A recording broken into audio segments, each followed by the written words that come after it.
For me and the Lord, we got an understanding. We're on a mission from God.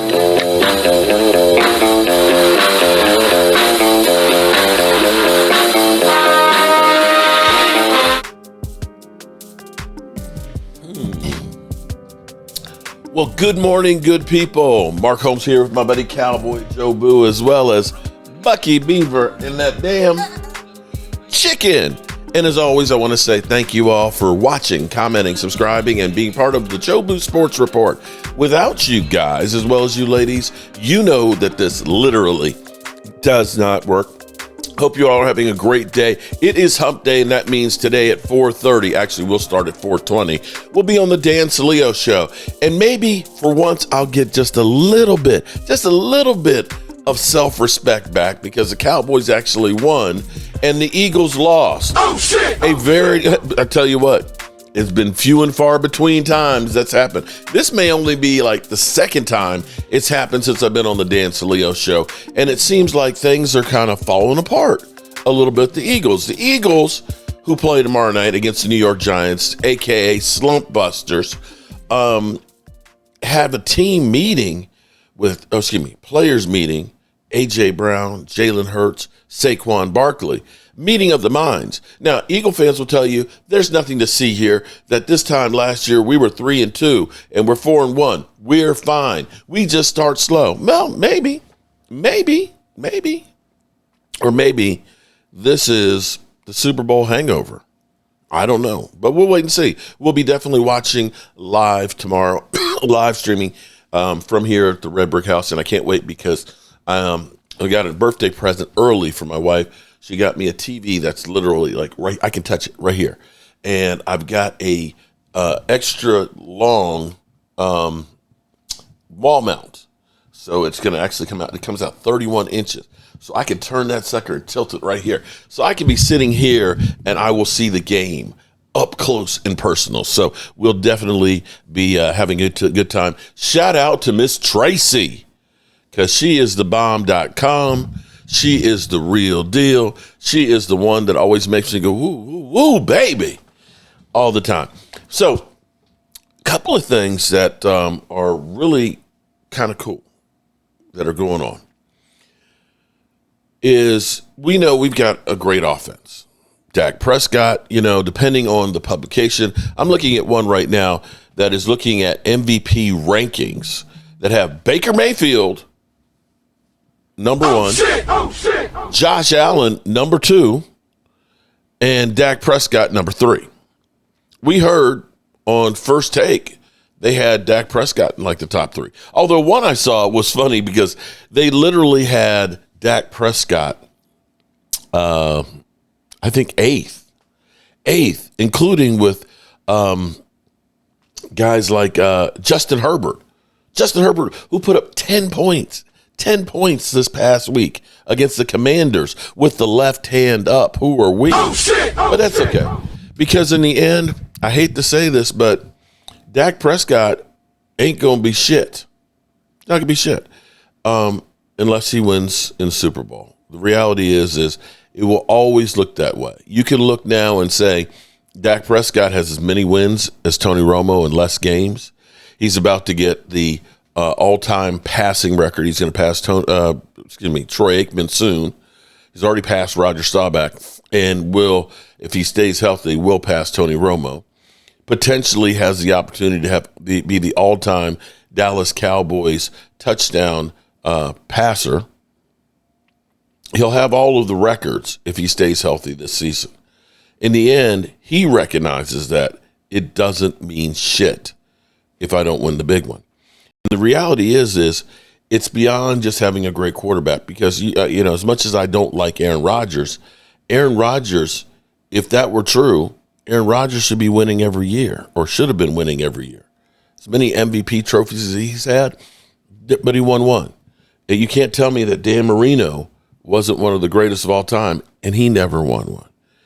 It's the whole team that you need. And right now, I'm about to sneeze.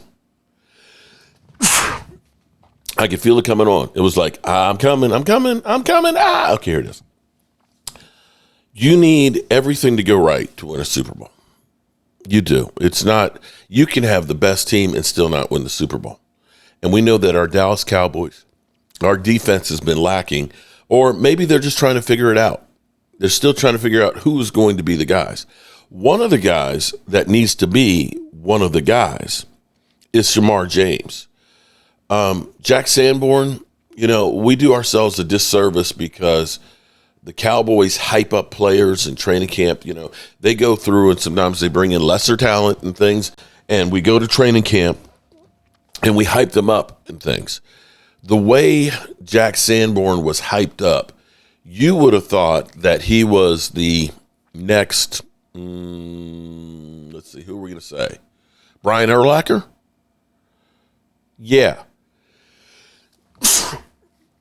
Excuse me. The weather's changing. I guess I'm getting a cold. Forgive me. You would have thought that he was Brian Urlacher. Reality is he ain't Brian Urlacher. And he has not done well for us. The middle of the field is just wide open. He's slow at covering and recovering and backpedaling and then change of direction. Shamar James, the rookie that is, actually came in and in 2 games has been playing outstanding. He had 15 tackles on Sunday versus the Jets. And say what you will about the Jets, but the Jets just suck. Justin Fields and Bryce Hall are a hell of a combination on that offense. They can do damage. But Shamar James had 15 tackles. To put that in perspective, the last time the Dallas Cowboys had a linebacker get more than 15 tackles was Sean Lee in 2015. He got 17. That's 10 years. That's the best linebacker game that we've had in the last 10 years. So I think he might deserve a chance. Now he's played, in 2 games, and I think he deserves a shot because Lord knows we can't be much worse. Oh, we could be. We could be the Baltimore Ravens defense that just signed C.J. Gardner yesterday. I want to go to 105.3 The Fan because they're actually having this topic right now. What do you think of Shamar James? Through his first 2 NFL games, he has tallied 20 tackles, 15 of them yesterday. Has only 1 missed tackle on that stretch here from the Twitter account of Brandon Laurie. That's 95.2% tackle efficiency, the best among Cowboys linebackers. When I'm watching Shamar James, I don't see a guy that I'm expecting to have like an all-pro career. What do you guys see when you're watching him? Like, how much of a find is Shamar James here for the Cowboys defense? Really good athlete. Certainly flies around. I thought it was all over the field yesterday. I know post-game you had the next-gen stats about the coverage stuff. Did that change at all when you went back and watched the All-22? Did he do a better job? I mean, he was really good, I thought, in terms of making tackles, but I felt like he gave up every single reception that went his way. He gave it up, and then he just made the tackle. Yeah, that was. There's something to be said about that. Yeah, the thing too. I thought he struggled in run defense. There were a couple times where he ran under and around some blocks where when they blocked we always talk about, they blocked the front. They got guys pinned.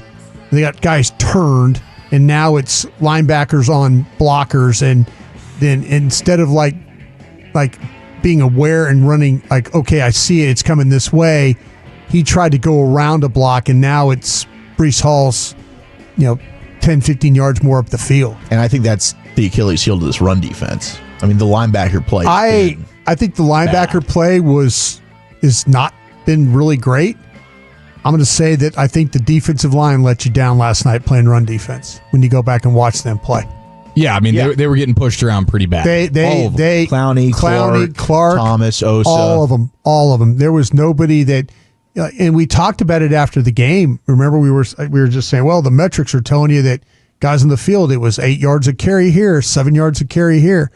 The All-22 showed that. They really struggled. They struggled as an offensive line. A defensive line and making those plays. Now, how do you like a future trio of James, Leafau, and Overshone? If you're looking at that group going into next year's offseason, do you want to spend some money? Do you want to draft a guy fairly high? Or are you like, you know what, we might have actually cobbled together a decent little group here? I think you got to draft a guy pretty high. Yeah, I think you do too. I think you need a legitimate Mike linebacker out of that group, is what I would say. I think that Leafau, you want to play him. I don't think you want him covered. I mean, covered like a guy, like playing him as a strong side. I think you let him run. Yeah. Overshone, you got to let run. Mm-hmm. But yeah, they need a true Mike linebacker. And James in coverage. I mean, that was the issue. And here's where I look and say, your Mike linebacker's not inside the building that you need. That's where you got to start thinking and being proactive. You got to look at a team like New Orleans, and one of these times, they're going to try something that I've actually thought about for a long time. And that's where I swear, if you go out and get somebody like a Demario Davis and put out there with Shamar James, and you get Overshone back, that defense is going to be so much better. With the front line, because you actually have a good front line, that defense would be night and day different. But we'll see what they actually do. The other thing that's kind of interesting here is maybe, just maybe, we truly have the security blanket for Dak Prescott. Because right now, as we sit here today, right now, Jake Ferguson is being all that in a ham sandwich. Jake Ferguson has 41 catches this season. Now, it's only for 272 yards. That equates, if we extrapolate, if we assume that he's going to keep this average, his low being 5, his high being 13, that 8.3 catches per game is actually his average. I'm about to sneeze again. Is his average. That we're looking at about 139 catches. Now, do I think he's going to have 139 catches? No, I don't. But here's the thing. He's already got 3 TDs, 272 yards, and 41 catches. The next closest tight end right now is 29. Oh, shit! Now, here's the thing. When we talk about Dak Prescott is not going to be shit by himself. He's not. It's not going to be shit by himself. But having a guy like Jake Ferguson who's catching the football when needed, when the shit breaks down, that's reliable, is what you need. And that is something that Roger Staubach had with Doug Crosby. It is something that Troy Aikman had. It is something that Tony Romo had. And now it finally may be that we have it right now. Now, I want to go through, this is an article from last year. Let me see, who wrote this article last year? Kobe Skildern. This is June 10th, 24.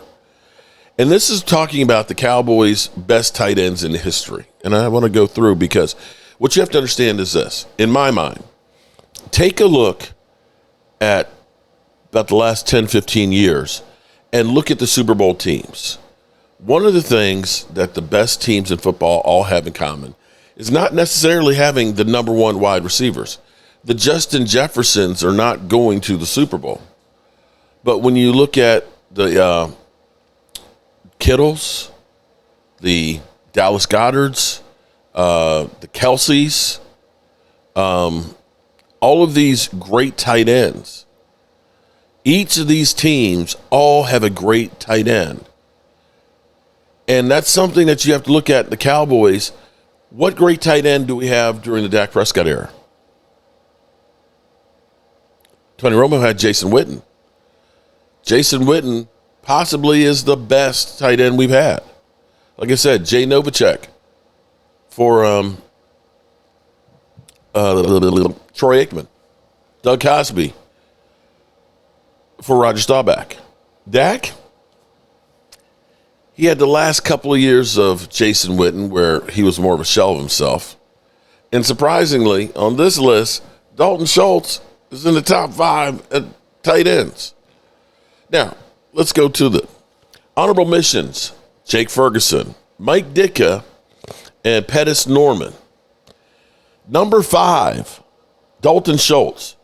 Dalton Schultz was drafted in the 4th round in 2018 by the Cowboys. Dalton Schultz became a dependable target for Dak Prescott, catching 211 passes for 2,122 yards and 17 TDs in a 5-year span with the Cowboys. His best season came in 21, where he had 78 receptions, 808 yards, and 8 TDs. Shit. 5 games right now. 5 games in right now. You're almost halfway there. You got 3 TDs, 272 yards, and you got 41 receptions. Cosby.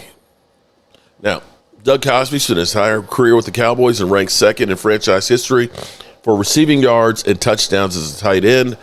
Cosby did not win a Super Bowl with the Cowboys. He still appeared in 3 straight conference championships games from 1980 to 82. Billy Joe Dupree.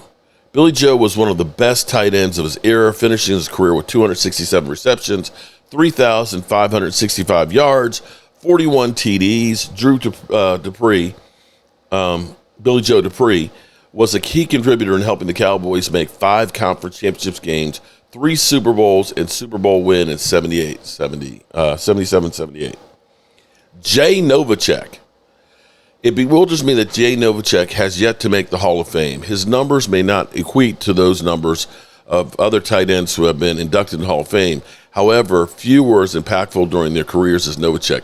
Novacek's impact were critical to the Cowboys' success in the 90s, and they made him a 5-time Pro Bowler 6 of the years, and he caught a touchdown pass in 2 of 3 Super Bowl wins. That was the guy that coined the term security blanket. And, of course, number 1, Jason Witten. Jason Witten is by far the Cowboys' greatest to never win a Super Bowl and ended his career with the most receptions, receiving yards, and 2nd most receiving touchdowns in Cowboys history. Witten is not only a Cowboy legend, but he is also likely to be a first-ballot Hall of Famer due to having the 2nd most Pro Bowl appearances by a tight end in NFL history. So, right now, if we're looking at Jake Ferguson, who's got 41 catches in 5 games, 8.3 catches per game, 54 yards per game. He's on pace to get close to 1,000, close to 140 receptions, and we're looking at possibly 10 TDs. That would be one of the best seasons for a tight end in the Dallas Cowboys history. And that would give you that bailout guy for Dak Prescott. Something that is you've got to have. It's a must. It's not the big name wide receivers. It's the big tight ends that help you block, that can make plays. And when you saw between the play action play of Jake Ferguson on that screen taking it to the house, those are difference makers, guys. And we finally, maybe, just maybe, have that for once. So as we get ready to get out of here, since it is Eagles Day, let's go through, because I got to talk to Dan Salea. Let me see if I can get a little more information, a little ammunition to throw at the Eagles from Rich Eisen. Went down. And they go down to the Denver Broncos, and we'll talk about the Broncos in a second. But we linger on the defending Super Bowl champions that can't seem to put a full, complete game together. You take a look at their opening night win. There was that weather delay that kind of threw the Dallas Cowboys off. Had the Cowboys caught one, from CeeDee Lamb, they might have won that one. And you know what? I did just start by saying you can't denigrate a win in the National Football League, so I won't do so.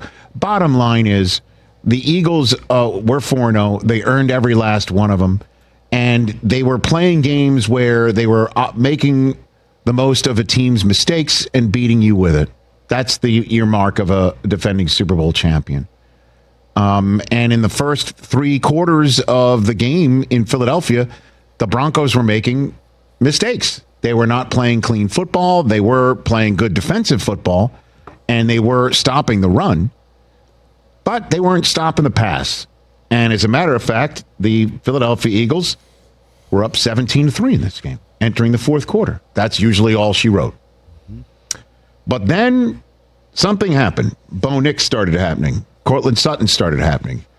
J.K. Dobbins started happening. R.J. Harvey started happening. The defense started happening even better. And an 18-0 fourth quarter by the Denver Broncos left the Philadelphia Eagles with their first loss of the season, and everyone wondering what is up with this offense. It's kind of crazy that the entire week is spent talking about A.J. Brown's Bible verse and what it meant and how pissed he might have been. And then you hear a report on Sunday that Devontae Smith is just as upset, and A.J. Brown met with the coach and the general manager to air things out personally, and yada, yada, yada. The two of them together get 18 targets for 13 catches and 147 yards in the air. Devontae Smith with a season-high 114 yards. A.J. Brown just 43 of them. Jalen Hurts didn't run a lick. Neither did Saquon Barkley. The two of them together, that's crazy. The two of them together had 8 carries. Jeez. That's it. 8 carries. Sometimes the Eagles on a long drive just to take some air out of the ball and some time off the clock, the two of them might combine for 8 carries in a single drive. Mm-hmm. And they only had it in a game. Saquon ripped one off for 17 yards. That's all he had. He did have the 47-yarder in the air to score. So the passing game, everyone's saying, what's wrong with the passing game? Then the passing game shows up and is pretty darn good. Now everyone's wondering what's going on with the running game. Yeah. And at the end of the game, stuff happened that didn't go their way. At the very end, they didn't get a call, and they didn't get a Hail Mary coming down in the arms of A.J. Brown, potentially because he was wearing Devontae Smith at the time. So you got two Eagles basically lined up to catch the ball, one on top of the other, surrounded by Denver Broncos. And that's the way Nick Sirianni strolled to the podium to talk about what's potentially wrong about a Super Bowl team that's 4-1. I think that the guys have worked extremely hard in preparation. I see the same hunger that was there prior to us winning the Super Bowl. So I don't think it's anything like that. Again, just the name of this game is always going to come down to detail. Why does it look like he's as far as AI? us as coaches and players, we weren't detailed enough today, and they were a little more detailed than us. Look and see if an ear disappears or anything. Hats off to them. Coach Payton's obviously a really good coach, and a lot of respect for that opponent. So attention to detail. Let's drill down on this because this is now the parsing you're going to be hearing in Philadelphia and maybe nationally throughout the week. Jalen Hurts, I think, put his finger on it multiple times in this particular soundbite at his podium afterwards. What's attributed to the start offensively and then stall? Lack of execution. You said some things don't get you until they get you. From your perspective, what got you today?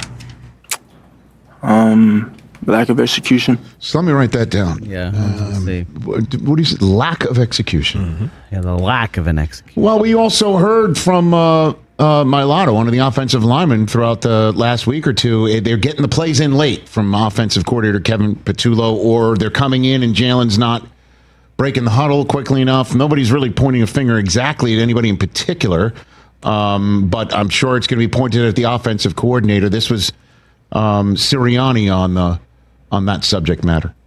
No, again, there's so many things that go into that. I feel like I didn't feel, obviously we had the one that was a huge one on fourth down. Where we got up and kind of snapped it on one. A lot of things that go into that. Again, we're doing everything we can do to find solutions, not assign blame. And we're a team, we're together. So it's always going to be an us thing. Okay. Note to everybody in Philadelphia: no finger pointing within that building. No finger pointing. Incredible. See, is it? I guess it's a Philly thing. Every single year that they constantly win, maybe even a Super Bowl last year, it was a conversation. What's going on in that locker room? Mm-hmm. Can Sirianni bring everyone together? And then they have a parade. Here's the thing. There's certain things that happen that they basically say there's nothing to see here. The fact that you say there's nothing to see here is because there's something to see here. It's kind of like when the owner gives a team, the coach, the vote of confidence. I believe in that guy. You know, and I know that guy is on the way out, okay? You don't have hour and a half, 2 hour meetings between your quarterback, wide receiver, and running back unless you're airing some grievances and there's a problem. Oh, man, everything's good. No, that's bullshit, okay? That's bullshit. That's like, you don't go to a marriage counselor because the marriage is going great. You're going there because more than likely, dude, you fucked up. You fucked up and you got to fix that shit. So, yeah, we'll see how it goes. And again, maybe it is. Maybe the Eagles just are not a early season team. And we've seen problems before with the Eagles, but it just seems like they ain't the same team that they were last year. And I'm going to have that for today, and I'm going to enjoy it very, very much. All righty, good people. As always, we appreciate you guys, and shout out to you all for all the support as we get ready for the Carolina Panthers. So it's like, all right, basically, you want to eat some ass? You want to eat up some ass? We can eat up some ass. Let's go. What? Pause. Did you say? What did you say? Some ass? Pause. What did you say? I'm saying if did you say eat up some ass? Yo, yeah, if it comes time to fight, yeah.